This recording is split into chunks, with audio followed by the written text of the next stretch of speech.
शांति।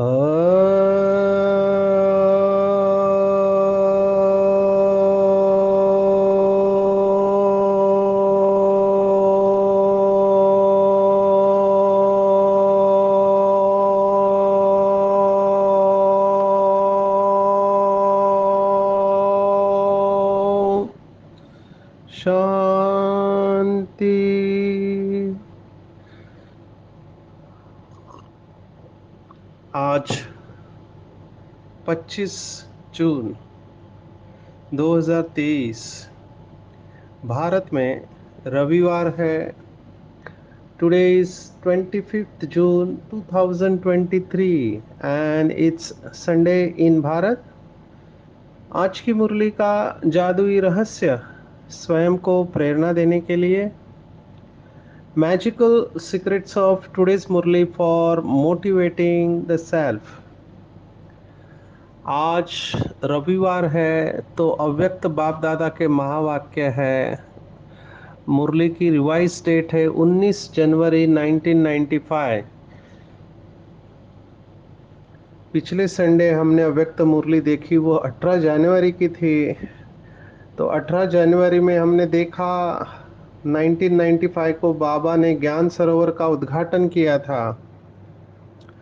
और उसके बाद ये 19 तारीख की नेक्स्ट डे की मुरली है। और ये भी मुरली विशेष है क्योंकि इमीडिएटली नेक्स्ट डे बाबा आए थे। और 18 जनवरी में जो ब्रह्मा बाप की विशेषता उद्घाटन के मुरली की वजह से रह गई थी, वो बाबा ने आज की मुरली में बताई है। आज की विशेष मुरली बाबा ने जो चलाई थी, if I am not wrong, क्योंकि बाबा ने मुरली में कहा हुआ है कि सभी बच्चे पट पर बैठे हुए हैं। आप सबको पता हो कि पहले मुरली ओम शांति भवन में चलती थी। 18 जनवरी को 95 में ज्ञान सरोवर का उद्घाटन हुआ। और फिर ये मुरली शायद नीचे चली है क्योंकि सभी बच्चे नीचे बैठे हैं, बाकी सब व्यवस्था होनी बाकी थी। क्योंकि आज की मुरली में बाबा ने पटरानियों को याद किया है क्योंकि सभी नीचे पट में बैठे थे। और बाबा ने याद दिलाया कि आगे चलकर खड़े रहने को भी जगह नहीं मिलेगी, इतनी भीड़ होने वाली है। आप विजुअलाइज कर सकते हैं कि अंत में क्या होने वाला है। बाबा ने पहले से ही बता दिया है बहुत सारे मुरलियों में कि क्यों लगेगी, माना आबू रोड से आबू तक की क्यों लगेगी। वो मंजर, वो नज़ारा देखने जैसा होगा। क्या होने वाला है हमको बहुत ही जल्द पता चलेगा। बाबा ने कहा पूरी पहाड़ियाँ बीके भाई बहनों से भर जाएगी। और अपने हाथ को ही तकिया बना के आपको सोना पड़ेगा। बाबा ने कहा था आगे चलकर आप रात भर जाग कर योग करने वाले और दिन में सोने वाले हैं। तो क्या होने वाला है हमको बहुत ही जल्द पता चलेगा। आज की विशेष अव्यक्त मुरली, मुरली का टाइटल है ब्रह्मा बाप के कदम पर कदम रख, आज्ञाकारी और सर्वंश त्यागी बनो। बाबा ने ब्रह्मा बाप के कदम के ऊपर दो मुरलियां चलाई है, एक आज्ञाकारी और वफादार की और एक फरमान बरदार और सर्वंश त्यागी की। बाबा ने इस मुरली में बताया हुआ है कि हम सबका लक्ष्य क्या है। हम सब जानते हैं बाबा के हर बच्चे का लक्ष्य है फॉलो फादर करना। तो फॉलो फादर माना क्या, इसके ऊपर मधुबन में और बहुत सेंटर्स पे भट्टियां भी चल रही है कि संपूर्ण अवस्था किसे कहते हैं। लौकिक में शास्त्रवादियों ने या जो साधना करते हैं वो समाधि जिसके बारे में हमने देखा उसको संपूर्ण अवस्था मानते हैं। उसमें भी निर्बीज समाधि, इसको हाईएस्ट समाधि माना गया या असंप्रज्ञात समाधि। और उनका लक्ष्य होता है कि आत्मा मुक्त मुक्त हो जाए जन्म मरण के चक्कर से या मोक्ष की अवस्था में चले जाए।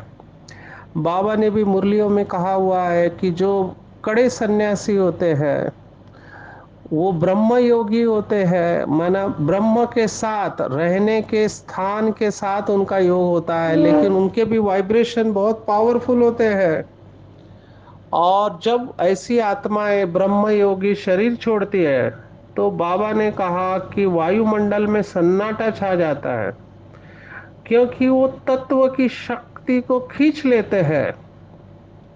हमारा योग ब्रह्म के साथ नहीं है, लेकिन ब्रह्म में रहने वाले शिव बाबा के साथ है। तो अगर वो ब्रह्म योगी है तो हम है ब्रह्मा और शिव योगी, क्योंकि यहाँ का संपूर्ण स्वरूप है बाप समान बनना। बाप समान बनना ये संपूर्ण अवस्था है। तो बाप समान बनना माना क्या? तो पुराने भाई बहने जानते हैं, बाबा ने मुरलियों में कहा हुआ है कि निराकारी बनने में शिव बाबा को फॉलो करना है और आकारी बनने में ब्रह्मा बाप को फॉलो करना है। तो फरिश्ता बनना है तो ब्रह्मा बाप को फॉलो करो, निराकारी अवस्था के लिए शिव बाप को फॉलो करेंगे। यही है फॉलो फादर। हमने पहले भी देखा, खास करके कल की मम्मा की मुरली को रेफरेंस में लेकर हम चलेंगे। बहुत भाई बहनों ने बहुत अच्छा मनन चिंतन मम्मा की मुरली के ऊपर किया है। पूरा दिन भट्टियों में गया है 24 दिन का। आज मुझे रिकॉर्ड करने में काफी टाइम लग रहा है, क्योंकि भट्टी से आने में लेट हुआ। 10 बजे के बाद अभी रिकॉर्ड कर रहे हैं और कल सुबह वापस भट्टी है, संडे का दिन होने के कारण। तो बाबा के पुराने बच्चे अच्छी तरह से जानते हैं, मम्मा ने जो मुरली में कहा है कि आगे चलकर कुछ बाबा के बच्चे डिस्टर्ब होने वाले हैं। क्यों डिस्टर्ब होने वाले हैं? क्योंकि जैसे लौकिक में अनपढ़ लोगों से हमारी अपेक्षा कम होती है। अगर अनपढ़ लोग गंदगी करते हैं तो हम स्वीकार कर लेते कि ये है ही अनपढ़। अनपढ़ और गवार जिसको कहते हैं, वो अगर गंदगी करते तो हम समझ सकते हैं।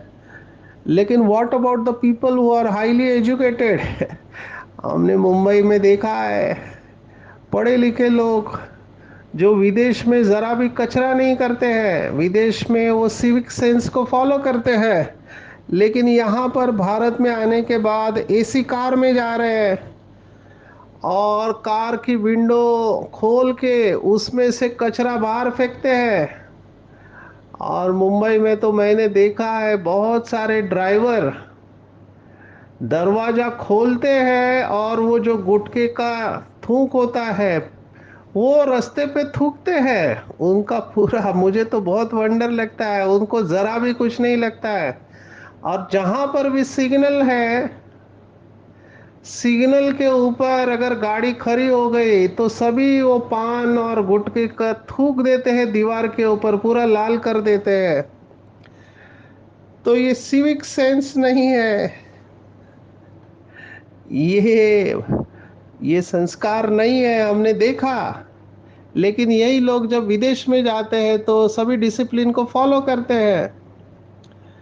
तो बाबा ने कहा आज के मुरली में कि बच्चे, तुम्हें भी बाबा को फॉलो करना है, लेकिन डिस्टर्ब होने का कारण, जैसे अनपढ़ लोग गलती करते तो हम एक्सेप्ट कर लेते, लेकिन पढ़े लिखे करते हैं तो एक्सेप्ट करना मुश्किल होता है। ऐसे ही बाहर वाले लोग गलती करते हैं तो हम मानते नहीं है, ज्यादा दिल को लगाते नहीं है, लेकिन यहाँ बाबा का बच्चा जो रोज मुरली सुनता है, योग करता है, अगर वो कुछ गलती करता है तो उसको एक्सेप्ट करना कुछ भाई बहनों के लिए कठिन जाता है और वो डिस्टर्ब हो जाते हैं। और जो मम्मा ने कल मुरली में कहा था कि कुछ बच्चे कहते यहाँ पर भी ऐसे चलता है, ये ज्ञानी तो आत्मा होके ऐसा क्यों करता है? तो इसका जवाब एक ही है जो आज की मुरली में बाबा ने कहा कि अवस्था को अचल और अड़ोल रखना है। तो एक ही सॉल्यूशन है, do not see brother and sister but see father and follow father. इस महामंत्र को अपने बुद्धि में पक्का कर लो। See father and follow father, do not see brother and sister. क्यों? क्योंकि केवल परमात्मा ही संपूर्ण है, बाकी लोग संपूर्ण नहीं है।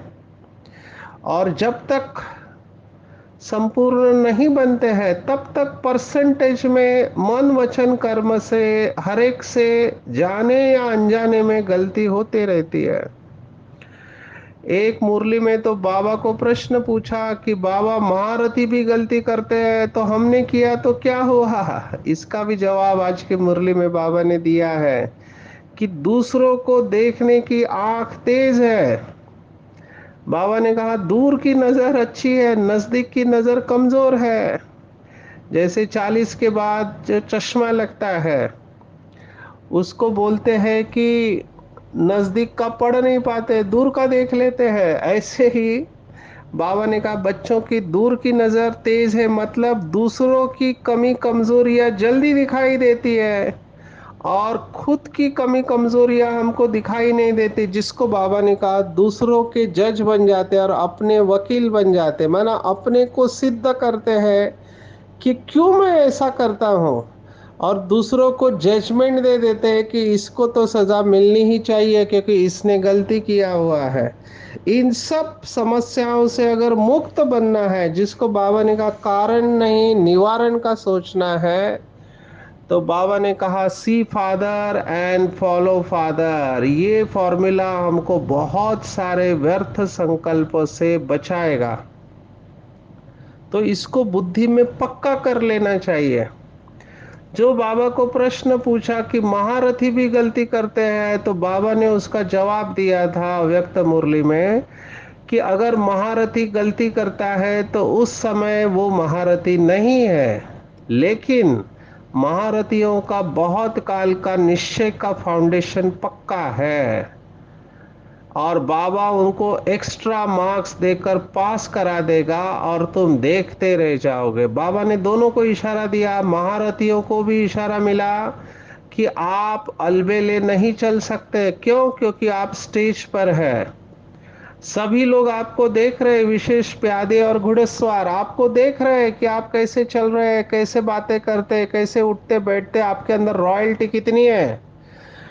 तो महारथियों को भी अटेंशन रखना है क्योंकि लोग उनको ऑब्जर्व कर रहे हैं, क्योंकि वो स्टेज पर है, वो कोई भी हल्का काम कर नहीं सकते, साधारण कर्म निषिद्ध है। तो महारथियों को इशारा है कि वो थिंग्स टेकन फॉर ग्रांटेड नहीं कर सकते, वो गृहित धर के नहीं चल सकते क्योंकि दुनिया उन्हें देख रही है। और फिर जो महारथियों की गलती देखते हैं उनके लिए भी बाबा ने इशारा दिया कि नुकसान अपना कर दोगे, क्योंकि महारथियों का बहुत काल का अभ्यास है, निश्चय का फाउंडेशन पक्का है, बहुत काल का जमा का खाता है। मैंने बहुत जगह पे देखा बाबा के बच्चे, अभी कई सारे वरिष्ठ आत्माएं कुछ ऐसा कर्म करते हैं जिससे डिस्टर्ब हो जाते हैं।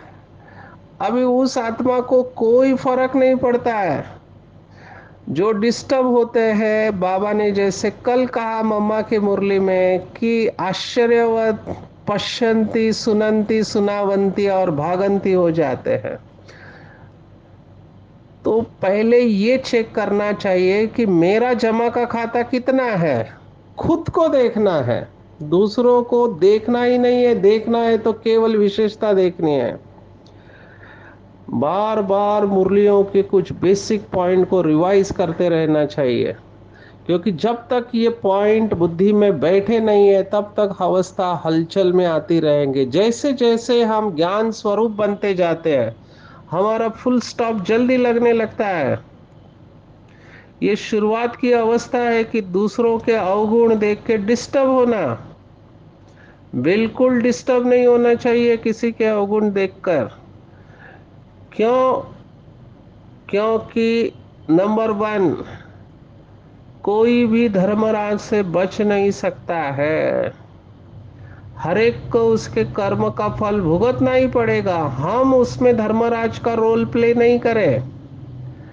बाबा ने हमको फायर फाइटर बनाया है, फायर ब्रिगेड बनाया है। फायर ब्रिगेड का काम है, आग लगी है, पानी डालना।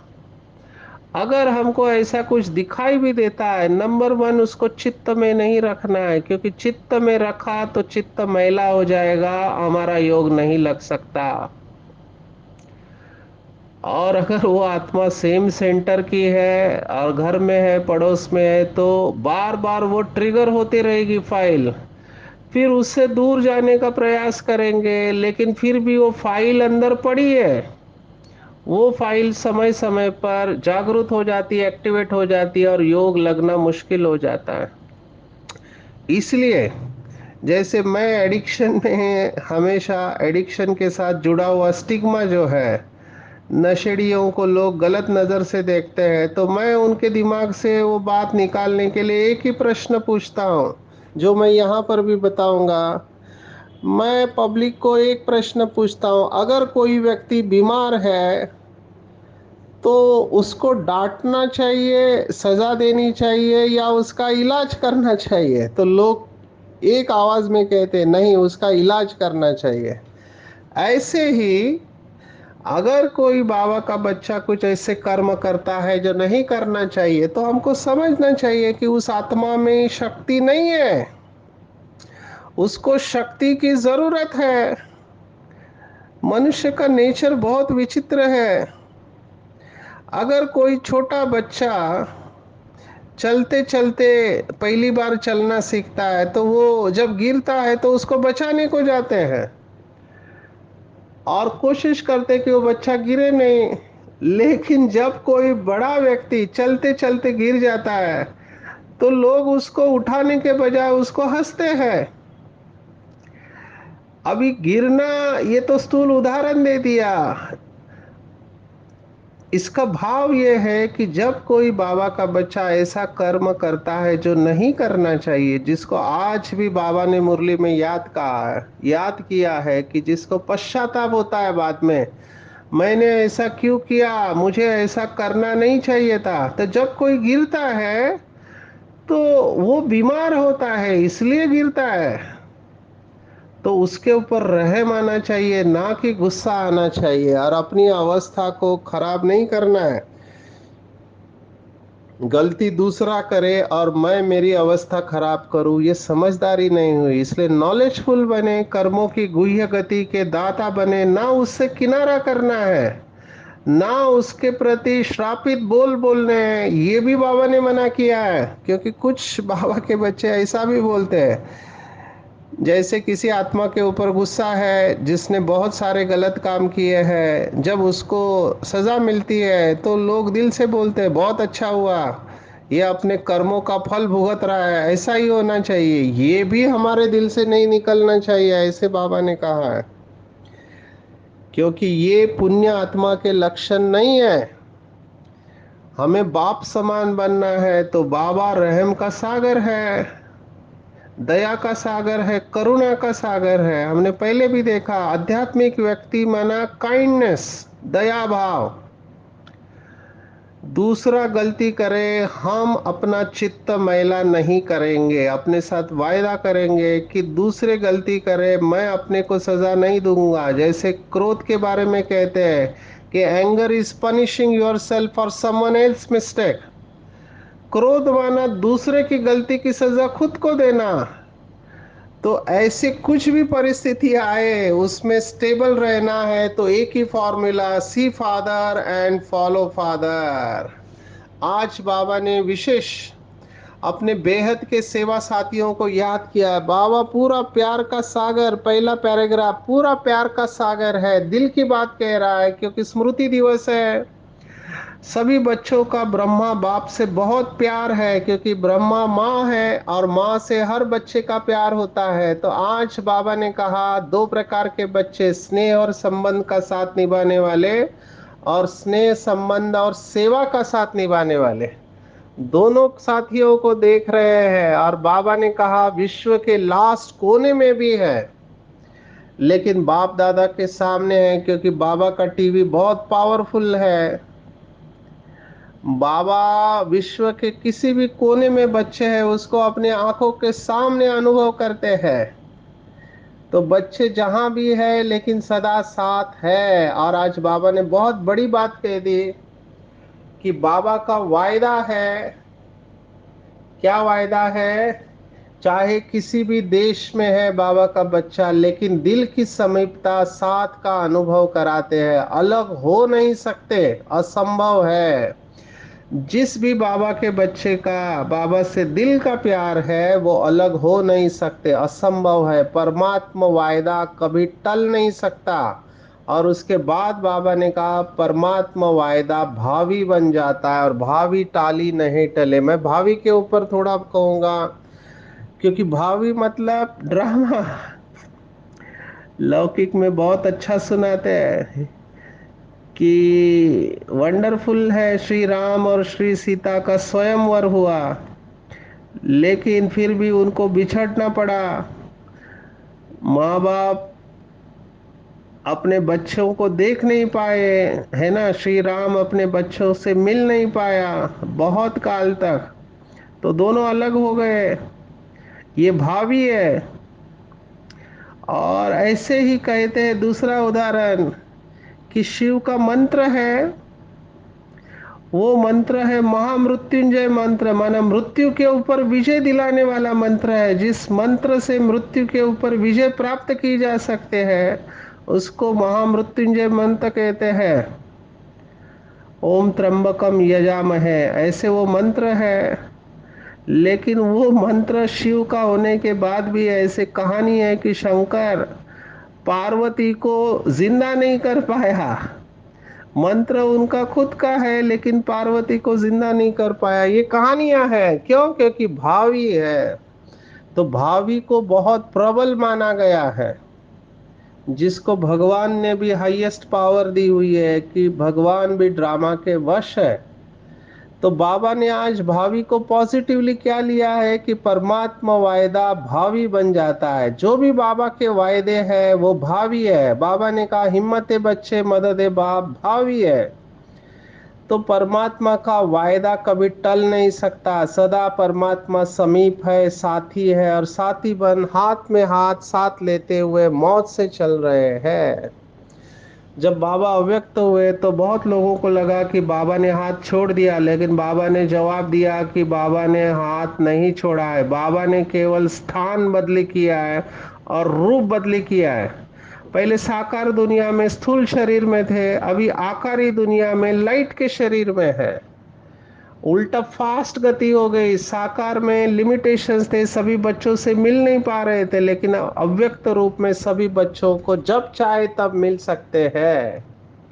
तो प्यार पहले भी था, अब भी है, लास्ट में भी रहेगा। और साथ रहने का मतलब बाबा ने कहा ये नहीं कि आबू में रहना, क्योंकि आबू में प्रैक्टिकली रह नहीं सकते, लेकिन साथ का मतलब है दिल से साथ निभाना। इसलिए बाबा को दिलाराम कहते हैं। तो दिल से अगर हम समीप है तो हम दुनिया के किसी भी कोने में है, हम बाप के साथ का अनुभव कर सकते हैं। और ये साथ निभाना केवल परमात्मा ही कर सकता है। कोई भी आत्मा ऐसे साथ निभा नहीं सकती है, क्योंकि परमात्मा बहुरूपी है, एक साथ अनेक आत्माओं को यह अनुभव करा सकता है। तो बाबा ने आज स्नेह के ऊपर पूरे पहले 2-3 पैराग्राफ चलाने के बाद बाबा कहता है कि अभी बच्चों का अगर बाप से प्यार है तो बाबा चाहता है प्यार का रिजल्ट है समान बनना। और समान बनना माना ब्रह्मा बाप समान ब्रह्मचारी। वो तो ब्रह्मचारी बोलते हैं, बाबा ने कहा ब्रह्मा समान ब्रह्मचारी, माना जो ब्रह्मा का आचरण है वही सर्व ब्राह्मणों का आचरण होना चाहिए। आचरण, उच्चारण और मनन कहते हैं, ओम कहते हैं ना। तो ओम शांति का अर्थ बाबा के कुछ बच्चे बताते हैं कि ओम, इसमें 3 शब्द है, आचरण, उच्चारण, मनन से शांति का अनुभव हो। तो उच्चारण भी ब्रह्मा बाप समान है और आचरण भी ब्रह्मा बाप समान है, जिसको कहते हैं फॉलो फादर। तो ये फॉलो फादर की डेफिनेशन आज की मुरली में आए, आचरण और उच्चारण ब्रह्मा बाप समान। हर कदम पर कदम रखना, प्रश्न भी नहीं पूछना चाहिए कि क्या करो, जो बाबा ने किया वही हमको करना है। और पहला कदम है आज्ञाकारी बनना, ये बहुत बड़ी है बात। आज्ञाकारी बनना, बाबा ने कहा अमृत वेले से रात तक हर बच्चे को मनसा वाचा कर्मणा संबंध संपर्क में आज्ञा मिली हुई है, उसी आज्ञा प्रमाण चलते हैं या नहीं, इसकी चेकिंग करना है।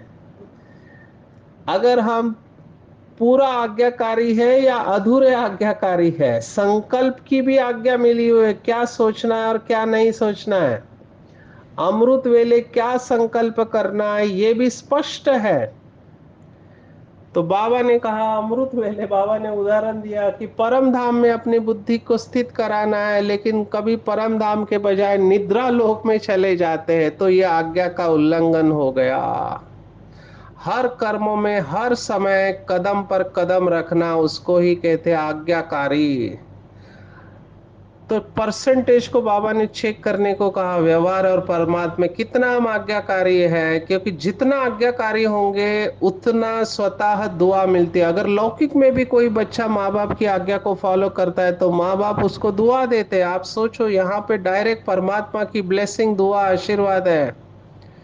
तो बाप की भी दुआएं मिलती है और साथ साथ ब्राह्मण परिवार की भी दुआएं, और ये दुआएं ही उड़ाने वाली है, ये दुआएं ही उड़ाती है। दादी जानकी ने अपने क्लासेस में कहा हुआ है कि उसका पुरुषार्थ 5 से 10% है, 90% दुआएं है जिसके ऊपर दादी जानकी चल रही थी।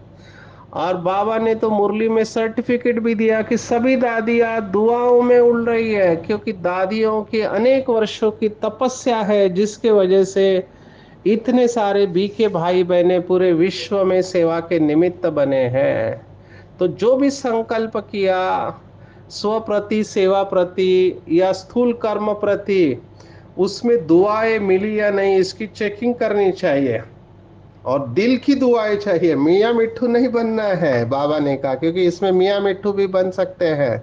अगर यथार्थ रीति से यथार्थ आज्ञाकारी है तो दुआएं सदा स्वयं को और सर्व को डबल लाइट रखेगी। अगर कोई भारी होता है तो समझने का दुआएं नहीं है, तो हम भी संतुष्ट रहे और दूसरे भी हमसे संतुष्ट रहे। ये बहुत बहुत बहुत इंपॉर्टेंट है, क्योंकि हम अकेले राज्य नहीं करने वाले हैं। ब्राह्मण परिवार ही रॉयल फैमिली बन के हमारे साथ में आएगा, क्योंकि अगर हम ब्राह्मणों को संतुष्ट नहीं कर पाए तो प्रजा को कैसे करेंगे। बाबा ने कहा फिर आप राजा नहीं बन सकते।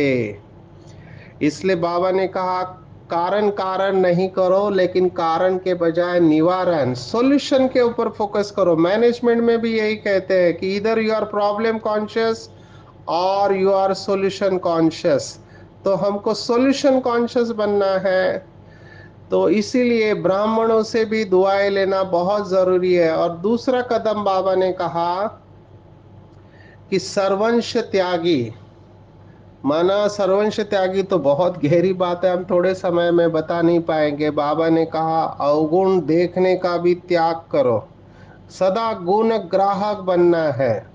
बाकी देह, देह के संबंध, पदार्थ, व्यक्ति, वैभव, इनको मन और बुद्धि से त्याग करना, ये भी त्याग है। मैंने त्याग किया, इसका त्याग भी त्याग है। तो त्याग की गहराई में जाएंगे, हमने पहले भी देखा है, इसलिए मैं इसको नहीं ले रहा हूं। इंपॉर्टेंट बात आज की मुरली में मुझे लगी कि साक्षीपन के तख्त पर बनकर डिसीजन देना है। और यथार्थ निर्णय अगर लेना चाहते, जो भी भाई बहने कहते हैं हमारा डिसीजन ठीक नहीं है, तो बाबा ने सॉल्यूशन दिया है कि डिसीजन अगर अच्छा चाहते हो तो साक्षीपन की स्थिति है। तो साक्षीपन की स्थिति में आप यथार्थ देख पाओगे और डिसीजन बहुत अच्छा होगा। आज का इंसिडेंटली वरदान भी ब्रह्मा बाप के कदम के ऊपर कदम रखने वाला है, कि जैसे ब्रह्मा बाप बेहद में रहने वाला था, बेहद का बादशाह था, हद में नहीं रहा, ऐसे हमको भी फॉलो पादर कर, मेरे को तेरे में समाना है, हद को बेहद में समाना है। जब ऐसे हम बेहद में रहेंगे तभी विश्व के राज्य का तख्त हमको प्राप्त होगा। अपने ख्यालों को आलीशान बनाएंगे तो छोटी छोटी बातों में हमारा टाइम वेस्ट नहीं जाएगा। आज पूरी दिन भर अपनी चेकिंग करनी है कि सुबह से रात तक क्या मैं हर कदम में ब्रह्मचारी बना हूँ। ब्रह्मचारी माना सदा आज्ञाकारी और सर्वंश त्यागी। चेक करना है, अगर नहीं बने हैं तो उसका प्रूफ है कि न स्वयं संतुष्ट होंगे, दुआएं नहीं मिलेंगी और औरों को भी संतुष्ट नहीं कर पाएंगे। सदा बेहद में रहेंगे तभी बेहद के विश्व राज्य का तख्त मिलेगा और छोटी छोटी बातों से न्यारे हो जाएंगे। वो हमारी बुद्धि को विचलित नहीं करेगी। अच्छा, ओम शांति।